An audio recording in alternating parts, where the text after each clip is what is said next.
Ba tata iba mama kia mbote kyoto awe tu kolele betompe tu le tezi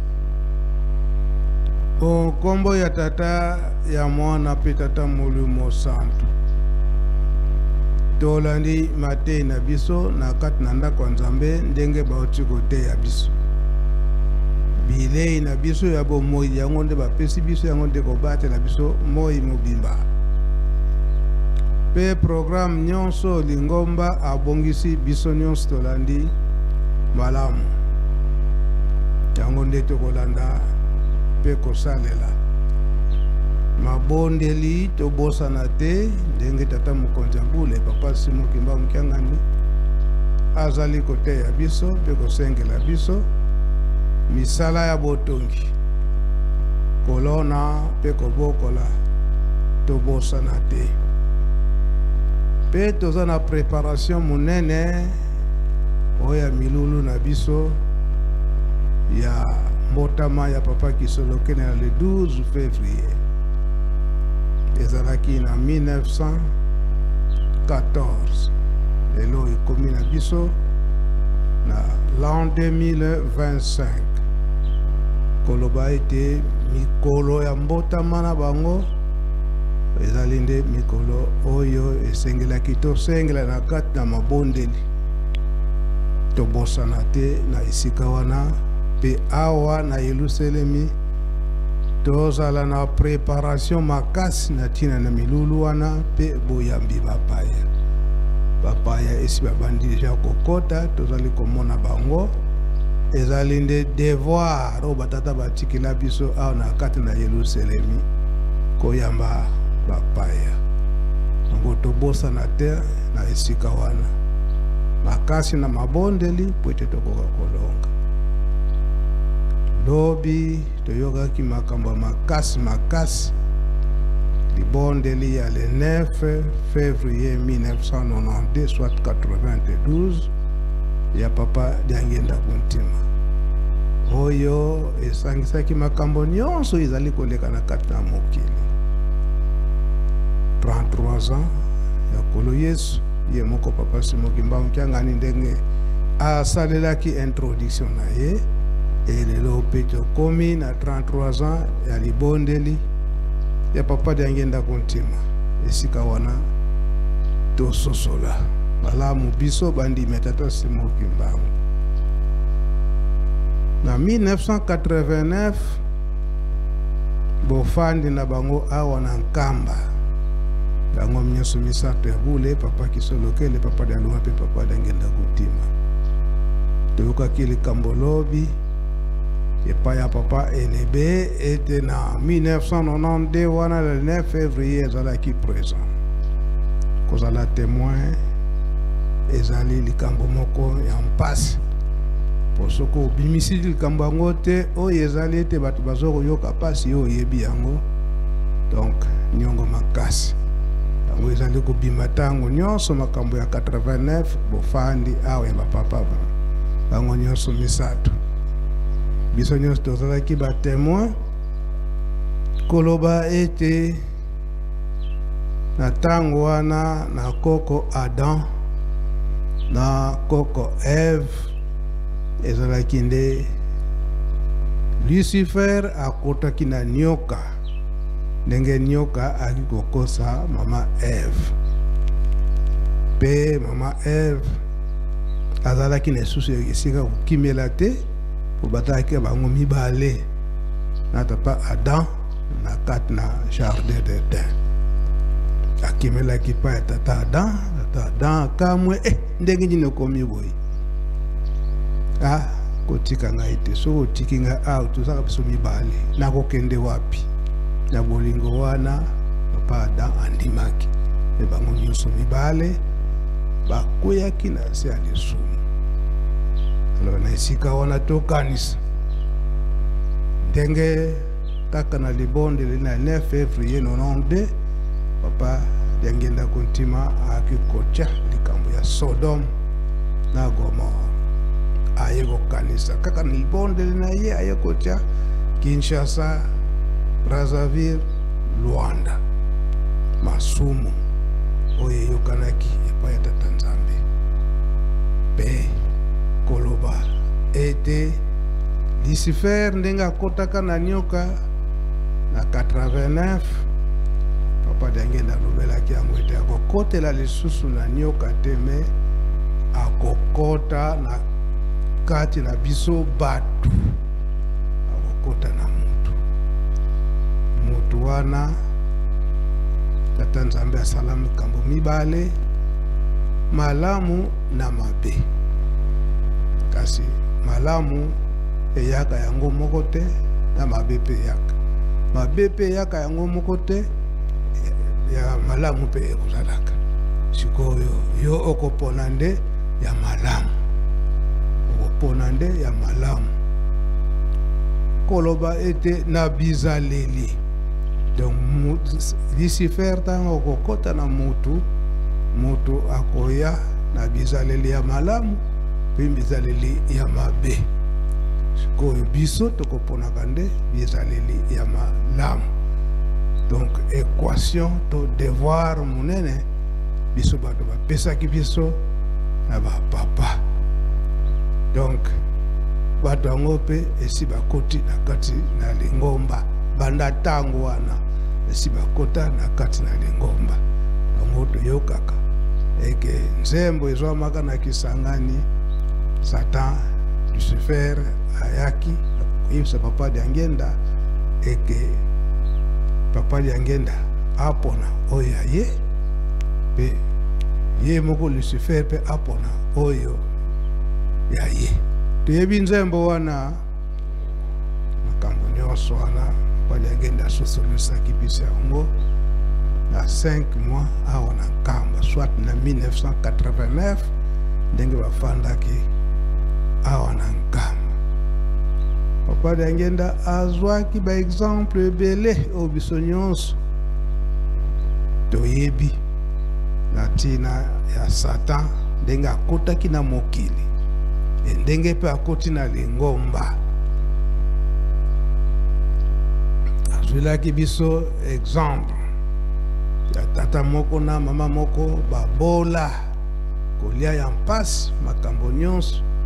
ya mpasi makambo nyonso alors ya mpasi Tata Nzambe asalisi bango aye kobota mwana moko ya mwasi ya kitoko oyo azalaki ete alekaki kitoko na mokili mobimba sika kobokama ya mwana wana malgré na mpasi me ntango aye kokoma jeune fille bakonzi mitano ya mokili bakonzi ya bamoko mitano ya mokili baye koluka babala mwana wana tata na mama bakomaki na mpasi bakonzi mitano tokopesa nani oyo akozwa te ekomi na biso problème bakokanga biso tosala nini tokende epai ya nganga tokendaka epai ya nganga nganga alobi ye opesanga mwana yango obongisa ndako moko epai na bino kaka esika bino bozali botonga mwa ndako moko basali ndako moko mbangu ya mandalala kaka ntango ekoki nganga ye alobi ete bopesanga mwana bokoti na ndako wana azwi libata mbwa ntaba nini lisusu bino tokoyebi ngulu na nini biloko nyonso wana akotisi yango na kati ya ndako balala butu mobimba na mwana wana ai mama motema kobota mpasi mwana moko kaka mpasi motema pasi nganga alobi ete nga mpe na kolala nanga epai na bino mpe bolala awa moto abima te ba 0 mama akokaka te ake kokengelela soki basali nini na mwana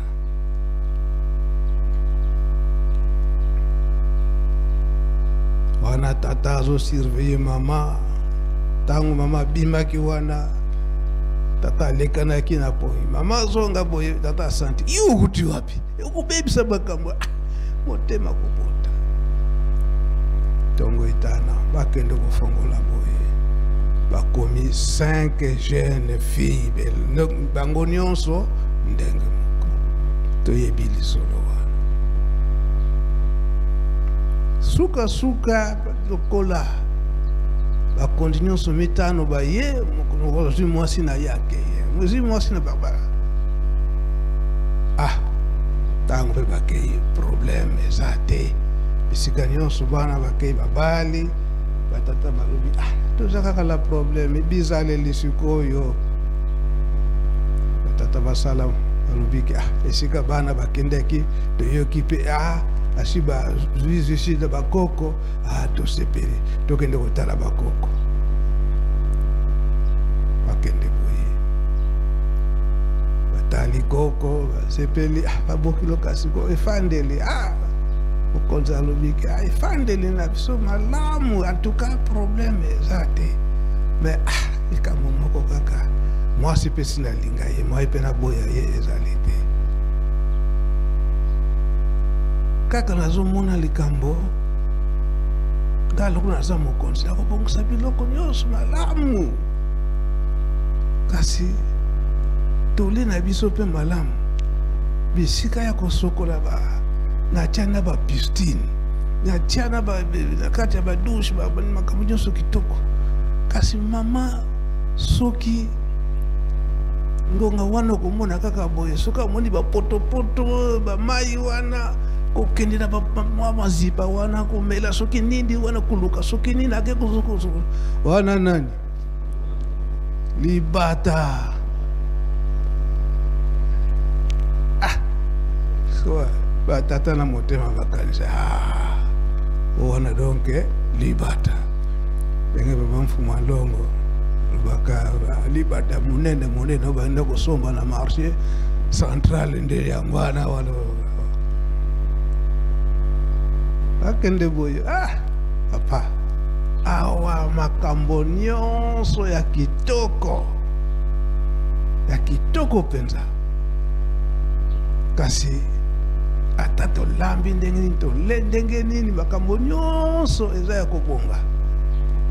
kasi tango tokende bilanga ayi pondu wana olieke azela batuta walambala nzungu ye ya mobesu na donge ko sote kuti na kati na bilanga wana nani tata tema bokanisi donke oyo taba kasi makambo mosusu ndobo eza nango bie bozongisela biso mwa tokende kuti si tomisani na biso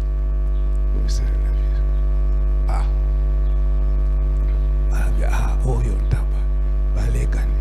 bakena mosusu makambo nyonso kitoko kasi kambo mwasi nanga kosalaka koyokusaka nga soni na badine na bafete kutu meme kutu na kati ya ndako wawa atata tole na biso ndenge nini kasi ye na mikuwa kosakana te azokende kolanda ti wana eza na bafulu wana prisika wana nayokaka soni nga mokonzi wana nani wana mwa tata mbwa yiyisavo kokodia mbwa dinani mbwa ya inenenene inacho nasumba katiku mpaya kati ndasumbila so yayo bazomona balubike tozoko kende malembe bakena mkonzi mosusu awa makambo nyonso ya kitoko kasi bapistine ezali kuna na salle de makambo nyonso ezali kasi soki amoni potopoto aka kifumba kiampela yida donc wana nani wana ngulu